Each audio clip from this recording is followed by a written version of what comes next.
సాయంత్రం 5 గంటలకు వచ్చారు సార్ బ్రహ్మణపల్లి. వచ్చిన తర్వాత 5:30కి నేను చెప్పేసి ఇంటికి వెళ్ళిపోయాను. మా వారు వస్తే మా వారిని తీసుకొని ఇంటికి వెళ్ళిన తర్వాత ఇంకా ఫోన్ లేదు, ఏం లేదు నాకు అక్కడ పరిస్థితి గురించి. మళ్ళీ తర్వాత నెక్స్ట్ డే మా పనుల కోసం మేము అక్కడ ఉంటున్నాం కాబట్టి ఉదయాన్నే 7:30కి మా వారిని తీసుకొని నేను బ్రాహ్మణపల్లి వచ్చాను. బ్రాహ్మణపల్లి వచ్చిన తర్వాత మా వారు 8:15 వరకు పని చేసేసి మిల్లుకి వెళ్ళిపోయారు, రైస్ మిల్కి. ఆయన చేసే వర్క్కి వెళ్ళిపోయారు. వెళ్ళిన తర్వాత ఆయన ఎప్పటి నుంచి అయితే నా మీద అనుకున్నాడో ఏమో నాకు తెలీదు. ఇసుక ట్రాక్టర్లు అవన్నీ వచ్చాయి, అవన్నీ తోలించుకున్నారు. తోలించుకున్న తర్వాత నాకు ఎప్పుడు చెప్పలేదు, అసలుకి చెప్పకుండా అసలు ఆయన ఎప్పుడు గేటుకు తాళం కూడా వేయరు. అలాంటిది బయట గేటుకు తాళం వేసి వస్తాను అన్నారు. అది మీ ఇష్టం అండి అని చెప్పాను. చెప్పిన తర్వాత మళ్ళీ తాళం వేసి వచ్చి నాదిలోపు స్నానం అయి కూడా అయిపోయింది. అయిపోయి వచ్చేసిన తర్వాత వెంటనే ఇంకా డోర్ తీసే ఉంది. నేను స్నానం చేసి నైటీ కూడా వేసుకున్నాను. బలవంతంగా అక్కడికక్కడే చేయి పట్టుకుని వెనక్కి చేయి తిప్పేశారు. చేయి తిప్పిన తర్వాత నేను అక్కడి నుంచి తప్పించుకోవడానికి ప్రయత్నం చేశాను. వెంటనే నా నైటీ మొత్తం తీసేశారు. నేను బయటికి వెళ్ళడానికి లేదు. నేను అటు చుట్టుపక్కల ఆ రూమ్లో వరకే ఎంతవరకు ప్రయత్నం చేసి తప్పించుకోవడానికి ప్రయత్నం చేసినా సరే నన్ను ఎట్టి పరిస్థితిలో వదలలేదు. గట్టిగా పట్టేసుకున్నారు. పట్టుకొని 1/2 గంట సేపు నన్ను వదలకుండా మంచం మీద పడేసి నన్ను ఇంకా చెప్పలేనంత ఇదిగా కూడా నన్ను అట్లా చేశారు సార్. కాబట్టి ఆయనకు శిక్ష పడాలని నేను అనుకుంటున్నాను. సిఐ చిన్నమల్లయ్య గారు, ఆయనకు శిక్ష పడాలి. ఇంకొక ఆడదాని వైపు చూడకూడదు.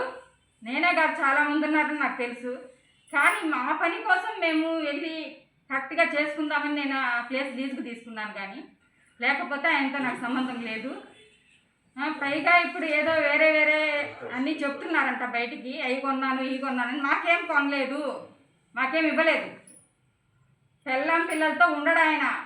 మేమే అన్నం పెడుతున్నాం, మా దగ్గరే ఉంటున్నాడు.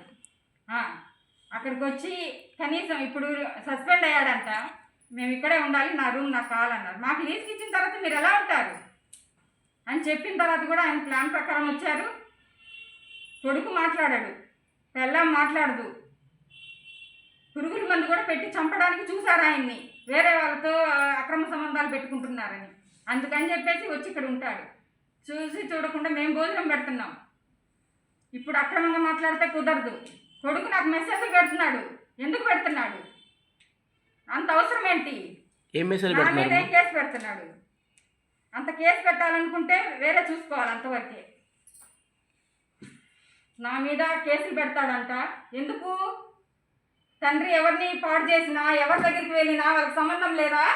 రోడ్డుకు వదిలేశారా? వాళ్ళకి ఆడపిల్లలు లేరా? నా జీవితాలతో ఆడుకోవడానికి నేను ఎందుకు ఊరుకుంటాను? ఈరోజు ఏదో పెళ్ళాం దగ్గరికి వెళ్ళాడని చెప్పేసి అన్నీ చెప్పి అవి చేసి కుదరదండి. అలాగా ఒక కాకి చొక్కా వేసుకుంటే న్యాయం జరగడానికి చూడాలి, కానీ అట్లా అడ్డదిడ్డంగా చేసి ఆడవాళ్ళని ఇట్లా చేయడం కుదరదు. అసలు తప్పు.